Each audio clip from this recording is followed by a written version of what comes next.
When a German shepherd named Max begins to see spirits, his world shifts in ways his owner Laura never imagined. Max's loyalty to Laura deepens as he starts to experience things no dog has ever been able to. Together, they embark on a journey that will take them beyond the ordinary and into the realm of the supernatural, where they must confront mysterious entities that have unsettled the town for years. Max had always been a dog of remarkable intelligence. From the moment Laura adopted him, he showed an uncanny ability to learn commands quickly, his eyes always watching her with an understanding that seemed to go deeper than most dogs.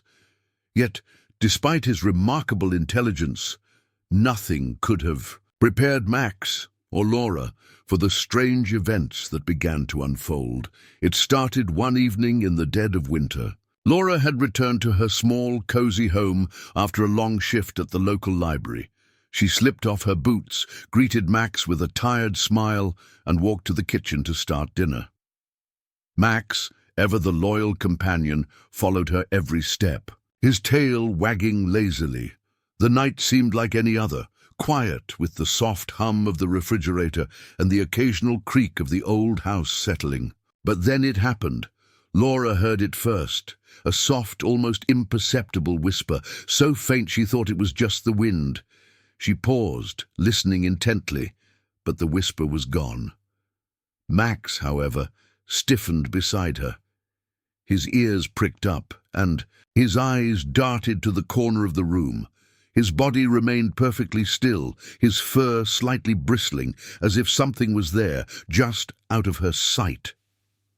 "Max," Laura called, her voice uncertain. She glanced around the room, but everything appeared normal. She shrugged, dismissing it as the product of a long day, but Max didn't seem convinced. He stood motionless, his eyes locked on the same corner, his gaze unwavering. His breathing was slow but deliberate, as if he were trying to decipher something. Just out of his reach, Laura walked over to him, placing a hand on his back. "Max, what is it?" she asked gently. But Max didn't respond. He continued staring into the corner, his eyes narrowed, as though he were trying to make sense of something only he could see. Laura felt a chill run down her spine. A feeling of unease settled over her, but she shrugged it off again. It was probably nothing, but Max wouldn't let it go. He circled around her, his movements erratic, before suddenly darting toward the living room. Laura followed him, her curiosity piqued. As she entered the living room, she noticed a faint shadow near the door, a shadow that seemed to move on its own. Max immediately stopped, his hackles raised, his eyes now wide and alert. He let out a low growl, the sound deep and warning. Laura looked at him, confused. What was he reacting to? The shadow seemed to shift in the dim light, almost as if it were alive, writhing and stretching out before dissolving into the air. Laura blinked, but when she opened her eyes again, the shadow was gone. "Max," she whispered, her voice trembling. She had heard of strange happenings in the town, of rumors about haunted places, but she had never believed in ghosts or the supernatural. Still, something about that shadow made her question everything she thought she knew. Max let out a bark, a sharp, demanding sound, and Laura turned to face him. His eyes were wide, filled with an urgent intensity, as though he was trying to communicate something far beyond a simple command. Laura knelt down beside him. "What is it, boy?" she asked, but Max didn't respond in the way he usually did. Instead, he walked to the door, stood there for a moment, and then turned back to her, his gaze pleading. It was as though he was trying to tell her something. Confused and anxious, Laura followed Max outside into the snow-covered yard. The air was crisp, the ground crunching beneath her boots. Max seemed drawn toward a certain spot in the yard, his steps hesitant at first, as if he were approaching something unknown. When they reached the center of the yard, Max suddenly stopped, his body tense. He began to bark, his deep voice echoing into the night, but there was no one in sight. Laura's breath came out in visible puffs, and she wrapped her arms around herself to ward off the chill. Max's behavior was becoming more erratic, his tail stiff, his barks growing louder and more frantic. "Max, calm down," she called, but the dog didn't listen. Instead, he began to circle the yard, barking frantically at the empty space in front of him, his eyes wide with what seemed like fear. And then, for the briefest moment, Laura felt it too. A presence, cold and foreboding, like the air had shifted. She spun around, her heart racing, but saw nothing. The feeling of being watched, of being not quite alone, lingered in the air. Max's barks subsided into low growls, and he turned back to face her. His eyes were wide, pleading as if to say, "Please, Laura, you have to understand." He pawed at the ground, drawing her attention to a spot where the snow had been disturbed. Laura knelt down, her breath catching in her throat. What she saw made her stomach drop, a series of deep claw-like scratches in the snow, leading toward the edge of the yard.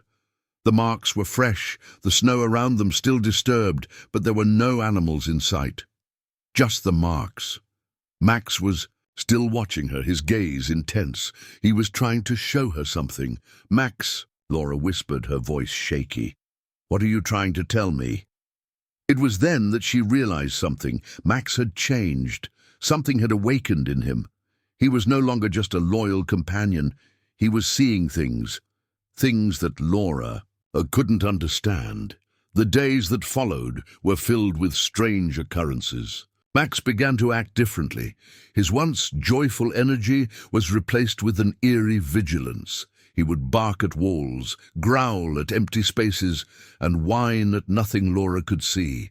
Sometimes he would just stare into the corners of the room, his eyes wide and unblinking, as if he were looking at something no one else could. And then the dreams started. It was on the third night after the incident in the yard that Laura first had a nightmare. She dreamed that Max was standing at the foot of her bed, his eyes glowing with an unnatural light. In the dream, Max spoke, though not with his voice, but with thoughts that filled her mind. "You have to listen. They need your help. The spirits are lost." Laura awoke with a start, her heart pounding in her chest. She glanced around the room, expecting to see Max beside her, but he was nowhere to be found. Panic gripped her as she called out for him, but there was no response. "Max," she whispered, almost afraid to speak. "Where are you?" But there was no answer. Just as she was about to get out of bed and search for him, she heard a soft, mournful howl from the living room. It was Max, but the sound was different. It was full of sorrow, a plea for help. Laura rushed to the living room, where she found Max sitting in front of the window, his eyes locked onto something in the street beyond. His tail was tucked beneath him, and he let out a low whimper. "Max," Laura said, kneeling beside him. She placed a hand on his fur, trying to comfort him, but there was something in his gaze that unsettled her. He wasn't just scared, he was trying to communicate something urgent. That's when it clicked. Max had gained the ability to see something that Laura couldn't. He had become attuned to the supernatural, to the spirits that lingered in the world, waiting for someone to help them move on. Laura didn't know how or why it had happened, but one thing was certain. She had to help him. The days following the strange encounter in the yard felt like they were suspended in time. Laura couldn't shake the unsettling feeling that something had shifted, that the world she knew was no longer as solid and predictable as it once had been. And Max, her faithful German shepherd, had become even more of an enigma, acting in ways that only deepened her uncertainty. It was the little things at first, the way Max would suddenly stop in the middle of a walk, his ears twitching as if he were listening to something beyond the ordinary, or how he would stare at empty spaces, his eyes locked on nothing, his tail stiff. But it wasn't until the third night that Laura realized just how much his abilities had changed. Max had always been a vigilant protector, but now he was acting as though he were guarding something invisible, something that lingered just beyond the veil of reality. One night, as she was finishing dinner, Laura heard the distinct sound of scratching at the front door. Max immediately perked up, his ears snapping to attention. He trotted to the door, stopping just before it, his body rigid and still. The scratching sound persisted, but when Laura opened the door, there was nothing there.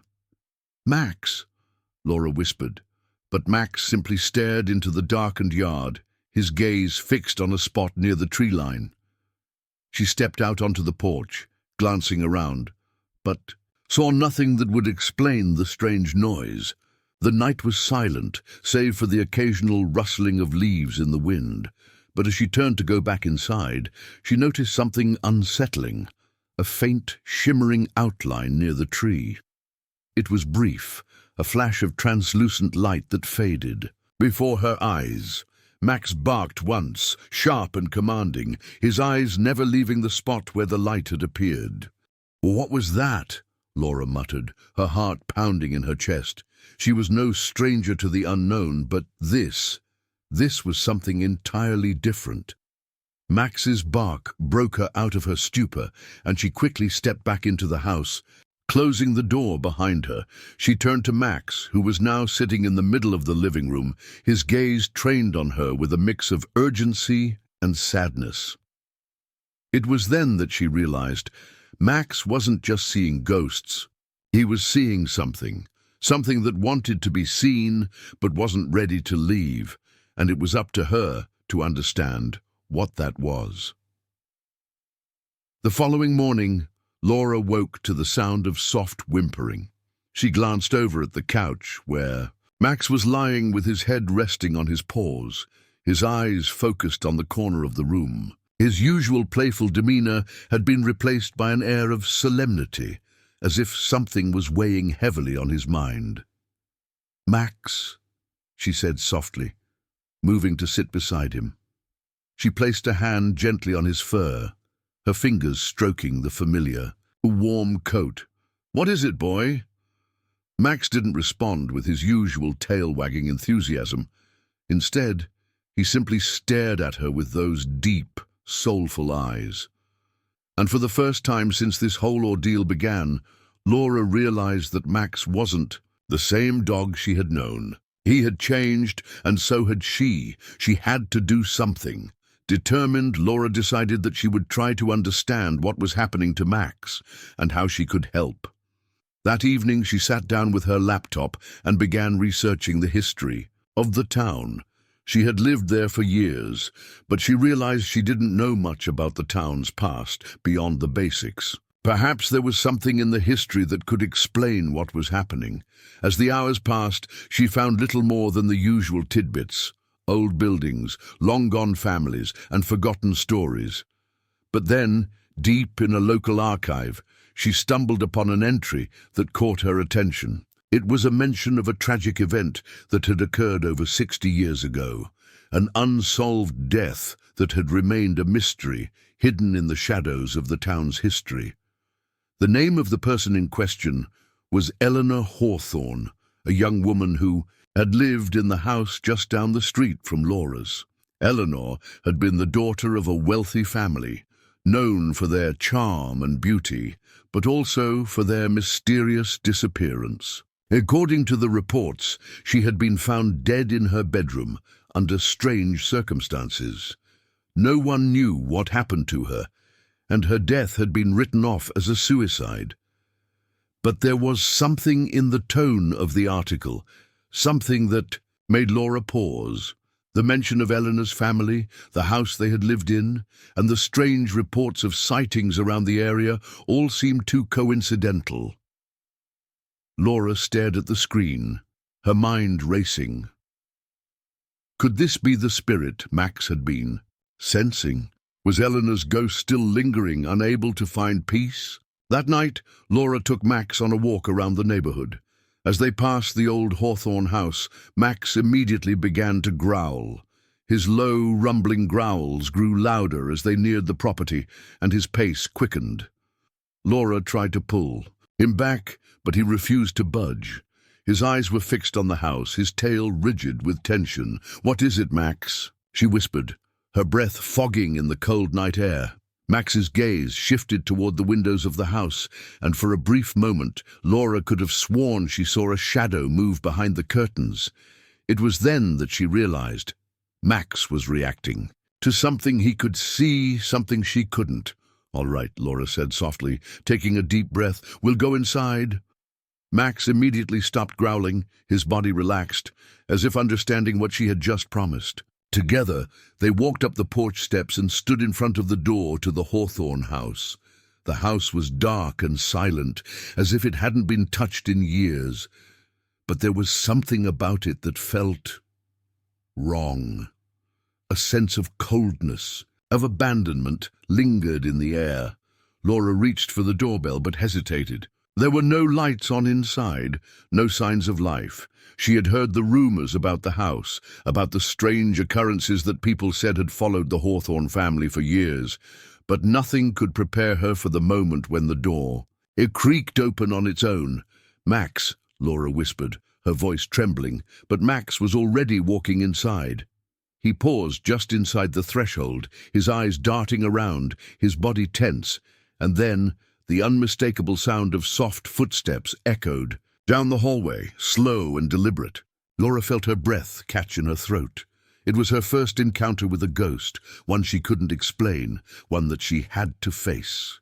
Max barked once, loud and firm, his body now alert, as the shadow in the hallway grew clearer, forming into the figure of a woman. Eleanor Hawthorne stood before them, her eyes hollow and filled with sorrow. The air in the Hawthorne house was cold, almost suffocating, as if the walls themselves had absorbed the grief that had once lived here. Max stood at the foot of the staircase, his fur bristling. His gaze was fixed on the figure of Eleanor Hawthorne, who stood at the top of the stairs, her expression a mix of sorrow and desperation. Laura's heart pounded as she took a tentative step forward. "Eleanor?" she called softly. Her voice trembled, but she forced herself to speak. She knew that Max could see the ghost, and she couldn't let her fear show, not when Max was relying on her to help. The ghost of Eleanor didn't speak. She simply watched them, her form flickering like a weak flame, uncertain and translucent. Her eyes, empty, dark, seemed to penetrate Laura's very soul. The sadness in her gaze was palpable, like a weight that pressed down on Laura's chest. Max growled softly, his gaze unblinking. He wasn't afraid, but there was a sense of urgency in his stance, as if he understood that something needed to be done, something that Laura still hadn't quite figured out. Laura swallowed her fear and stepped closer to Max. "We need to help her, don't we?" she whispered, more to herself than to the dog. Max barked once as if to answer her, and with that Laura turned back to Eleanor. "We can help you, Eleanor," Laura said, her voice gaining confidence. "We just need to understand what happened. Why are you still here? Why won't you move on?" The ghostly woman's lips trembled, as if she wanted to speak, but no sound came. She began to fade in and out, her form flickering as though she were unsure of what she wanted or needed.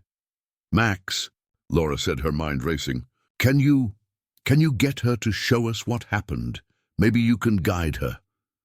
Max's eyes never left Eleanor, and after a moment's hesitation, he began to walk slowly toward the base of the stairs.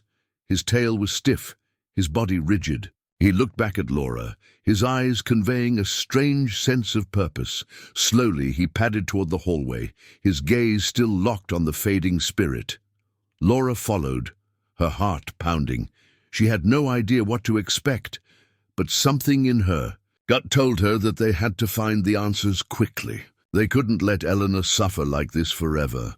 As they moved through the house, Eleanor's presence seemed to follow them. Every time Laura glanced over her shoulder, the ghost was there, floating in the periphery of her vision, her eyes hollow and lost. They arrived in the living room, where the furniture had long since been covered in sheets, as if the house had been abandoned for years. The walls, once painted in warm shades of cream and gold, had faded to a muted, sickly yellow. The air was thick with dust, and the atmosphere felt oppressive. It was as if the house itself had become a mausoleum for forgotten memories. Max sat in front of a large portrait that hung on the wall. It was an old painting of Eleanor, her face framed in an elaborate gold frame. In the picture, she was young, vibrant, with bright eyes and a soft smile. But the ghost before them bore no resemblance to the woman in the portrait. The Eleanor standing in the room now was a shadow of her former self, worn, tattered, and filled with an unspoken sadness. Laura stared at the painting for a moment, her eyes tracing Eleanor's face. There was something haunting about it, something that tugged at the back of her mind. She walked closer, her fingers brushing the dusty glass that covered the painting. "Max," she whispered. "Why is she still here? What happened to her?" Max tilted his head slightly, his eyes never leaving the painting. His tail twitched, a subtle but clear indication that he was sensing something that Laura couldn't quite put into words. The temperature in the room suddenly dropped, and the air grew heavy. A faint whisper echoed through the space, barely audible at first. "Help me!" Laura's breath hitched, and she turned toward Eleanor, who was now standing in the center of the room. Her form was more solid now, her presence undeniable. The sorrow in her eyes deepened, and Laura could feel the weight of her pain bearing down on her. "I can't move on," Eleanor whispered, her voice soft but filled with anguish. "I can't leave." Laura's heart ached as she approached the ghost, her hand reaching out in a gesture of comfort. But she knew she couldn't touch her. The distance between the living and the dead was too great. "Eleanor," Laura said softly, "you don't have to stay here. Whatever happened, we can help you, but you need to tell us what happened. Why are you still here?" The ghost's eyes filled with tears as she looked down at the floor. I was betrayed," Eleanor said, her voice trembling. "By someone I trusted, someone I loved." Laura's stomach twisted with the weight of the words. Betrayal. It was a theme that echoed through so many ghost stories. She could sense the depth of Eleanor's pain, the heartbreak that had kept her trapped in this limbo for decades. But what had happened? Who had betrayed her? Eleanor slowly began to fade again, her figure becoming more ethereal. But before she completely disappeared, she uttered a single word. "Arthur." The name hung in the air, heavy and unsettling. Laura's mind raced as she tried to make sense of it. Who was Arthur? Eleanor's lover, her family. The more she thought about it, the more the name seemed familiar. "Arthur," Laura murmured, turning to Max, who was now standing near the doorway, his eyes fixed on the empty hallway. Do you think Arthur is the key to all of this?" Max barked softly, a low, steady sound that seemed to affirm her thoughts. Laura nodded, determination welling up inside her. She wasn't going to let Eleanor's suffering be in vain. She would find out who Arthur was. She would uncover the truth. They left the house, Max leading the way with his unwavering focus. The night was quiet, the streets eerily still. But there was a sense of purpose now, a feeling that they were on the verge of something significant. The next day, Laura spent hours at the town library, combing through old records, newspaper clippings, and town histories. She found mention of Arthur Hawthorne, Eleanor's brother. He had been a prominent figure in the town decades ago, known for his charm and wealth. But then his name had faded from the public eye, and no one spoke of him anymore. But there was one record that stood out, a police report from the year of Eleanor's death. It was brief but chilling. It mentioned Arthur's sudden disappearance after his sister's death and the rumors that had surrounded him. Some said he had been involved in his sister's demise, betrayed her in a way that was unforgivable. But the most shocking detail of all was the claim that Arthur had left town under mysterious circumstances, never to be seen again. Laura closed the file with a heavy heart. She now knew what she had to do, To bring peace to Eleanor's spirit, she needed to find Arthur and uncover the truth behind his disappearance. The small, quiet town of Ridgewood had a way of burying its secrets, deep under the surface, where no one would dare to dig too far. But as Laura and Max walked through the empty streets toward the Hawthorne estate, Laura could feel the weight of the town's history pressing down on her. Every corner they turned, every faded building they passed, seemed to hold a story. One that no one was willing to speak. Max's steps were deliberate, his nose to the ground as if following an invisible trail. His eyes remained fixed ahead, unwavering. He could sense something just as he always did. "Do you think he's still here, Max?" Laura asked, glancing at the old mansions that lined the road. She was beginning to feel like she was walking into a history long forgotten, where every house and every family had a story that was never told. Max barked twice, his ears perked up, and Laura couldn't help but smile slightly. "I guess you have a good feeling about this one, huh?"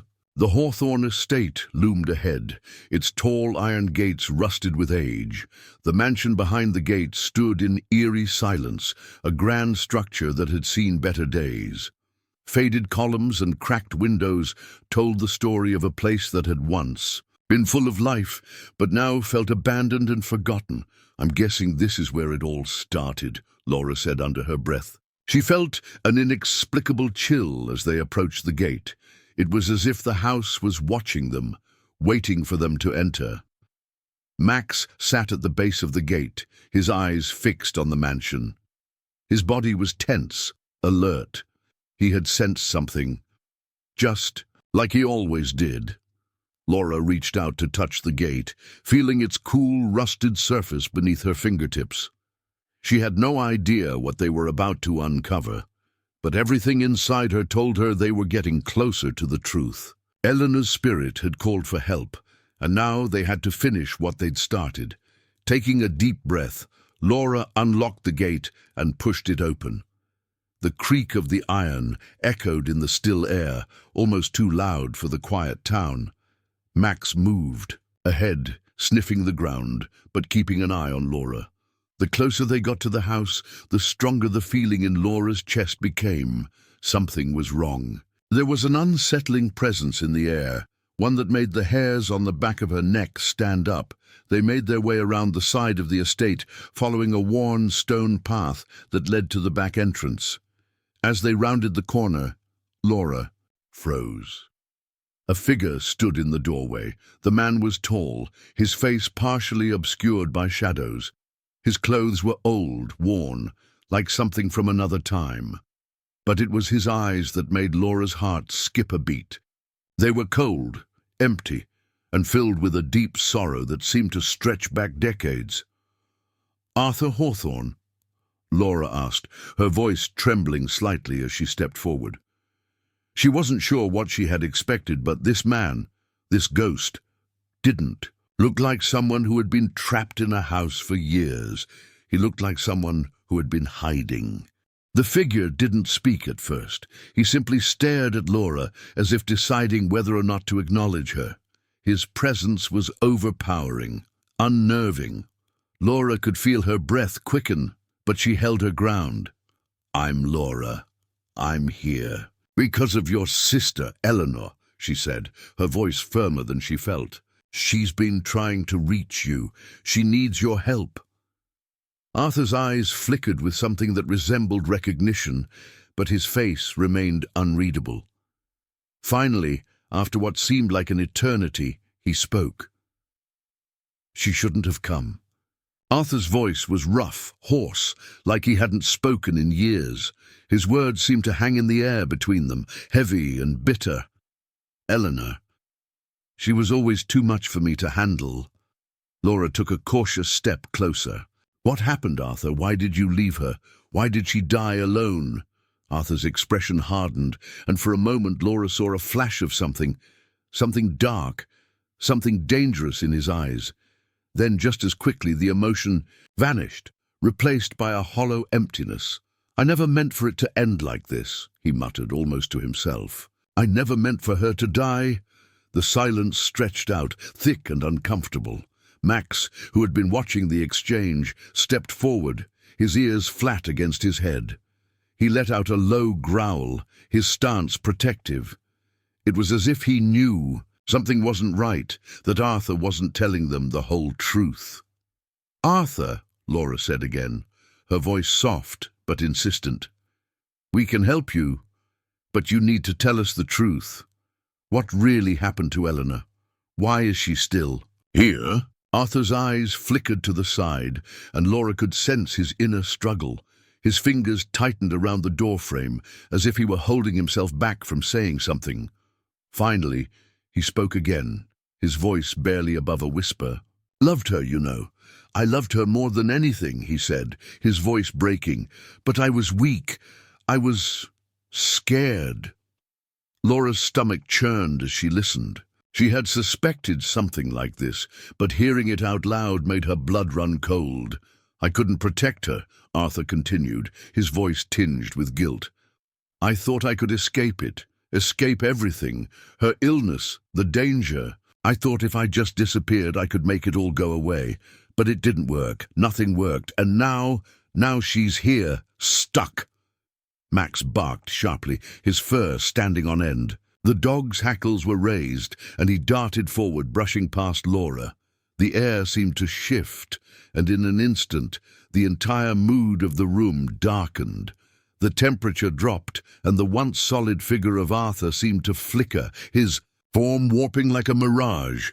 Laura stepped back, a chill creeping down her spine. What was happening? Arthur's face twisted in agony, his eyes wild.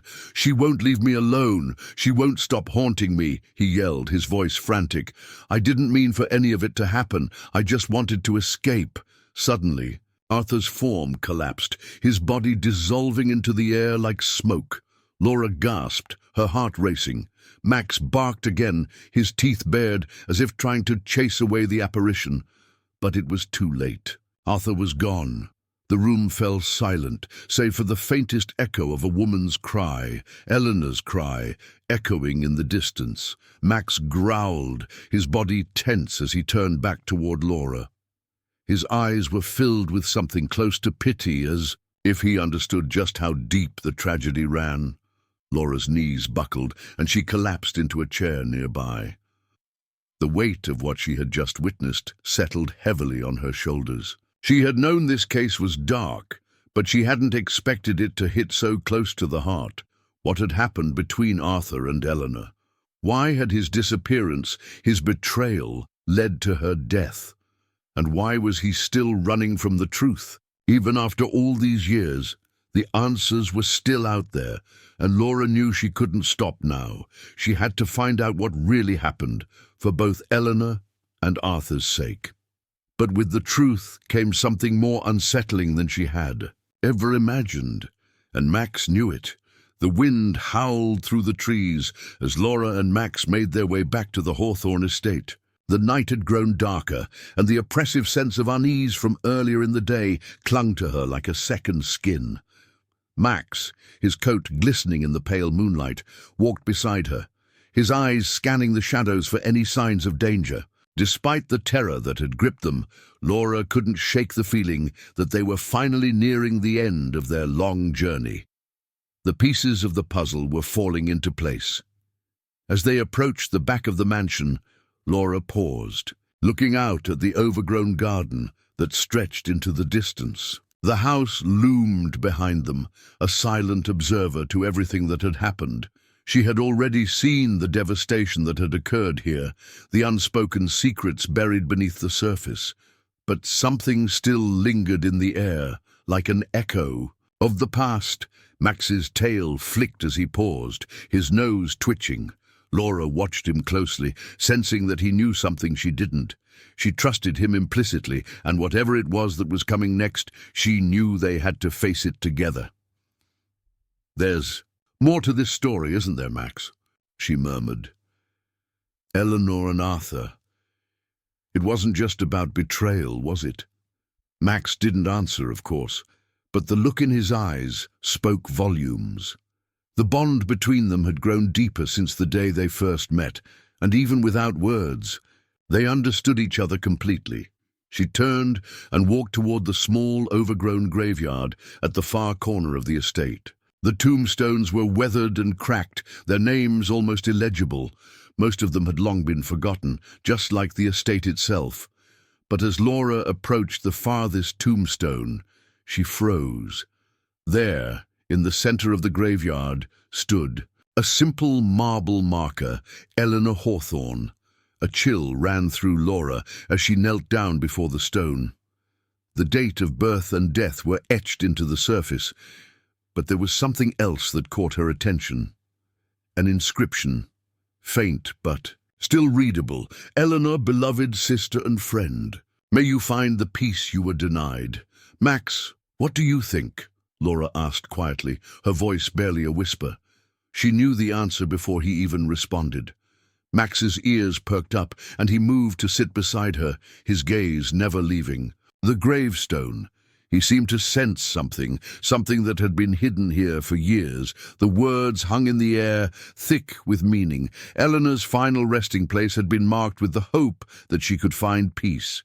But the events of the past, the betrayal, the pain, had kept her spirit tied to this place. Arthur's guilt had not only kept him away, but had left Eleanor in limbo, unable to move on. Laura closed her eyes for a moment, feeling the weight of everything that had happened. She had seen too much, felt too much. This wasn't just about ghosts and spirits. It was about love, regret, and the scars that linger long after the last breath is taken. "I can't believe it," she whispered, her eyes opening to the sight of the grave. Arthur never returned here. He abandoned her, even in death.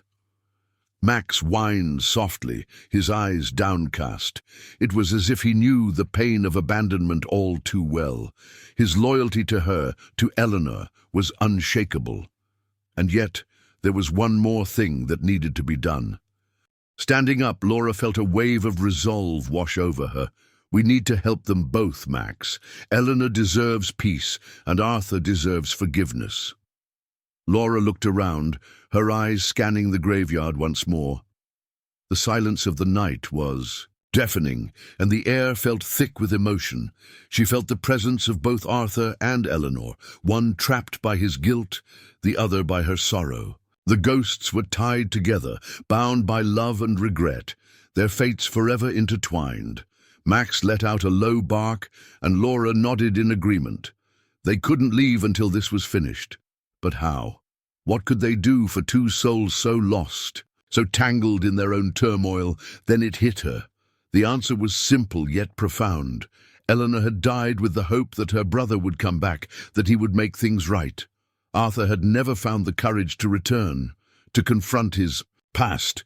He had tried to escape, but the weight of his guilt had kept him tethered to this world. The only way they could both find peace was if they faced the truth together.